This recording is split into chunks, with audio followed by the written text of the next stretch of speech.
ইস্পাহানে গাড়ি লক্ষ্য করে ইসরায়েলি হামলা, স্বামীসহ অন্তঃসত্ত্বা নারী নিহত। তো এটা প্রকাশিত হচ্ছে ইত্তেফাকে। আমি আপনাদেরকে পড়ে শোনাচ্ছি ঘটনাটা আসলে কি। ইরানের তাসনিম সংবাদ সংস্থা জানিয়েছে, ইস্পাহানের নাজাফাবাদে একটি গাড়িতে ইসরায়েলি হামলায় একজন অন্তঃসত্ত্বা নারী নিহত হয়েছেন। মাত্র কয়েক সপ্তাহ পর তার সন্তান প্রসবের কথা ছিল। প্রতিবেদনের বরাতে আল জাজিরা জানিয়েছে, ইসরায়েলি বাহিনী দুটি গাড়ি লক্ষ্য করে হামলা চালায়। ওই গাড়িতে নারী এবং স্বামী নিহত হন, মানে পরিবারের দুজনেই নিহত হয়েছেন।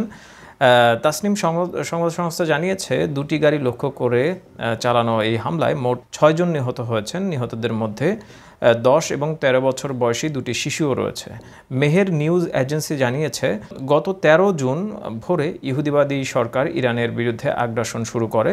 সামরিক ও বেসামরিক স্থাপনার পাশাপাশি আবাসিক এলাকায়ও আঘাত হানে। ইসরায়েলি যে হামলা, এই হামলার ফলে কয়েক ডজন সামরিক কমান্ডার, পরমাণু বিজ্ঞানী এবং বেসামরিক নাগরিক প্রাণ হারিয়েছেন। হামলায় ইরানের ইস্পাহানের নাতানজ পারমাণবিক স্থাপনার ক্ষতি হয়। ইসরায়েলি আক্রমণের বিরুদ্ধে তেহরানও প্রতিশোধমূলক হামলা চালিয়ে যাচ্ছেন। ইসরায়েলি সরকারের প্রেস অফিস এক বিবৃতিতে দাবি করেছেন যে 13 জুন থেকে ইরান 400টিরও বেশি ব্যালিস্টিক ক্ষেপণাস্ত্র ও শত শত ড্রোন নিক্ষেপ করেছে। অপরদিকে ইরান জানিয়েছে, ইসরায়েলি হামলায় ইরানে 585 জন নিহত হয়েছেন এবং 1300-র বেশি আহত হয়েছেন। নিহতদের অর্ধেকের বেশি বেসামরিক নাগরিক।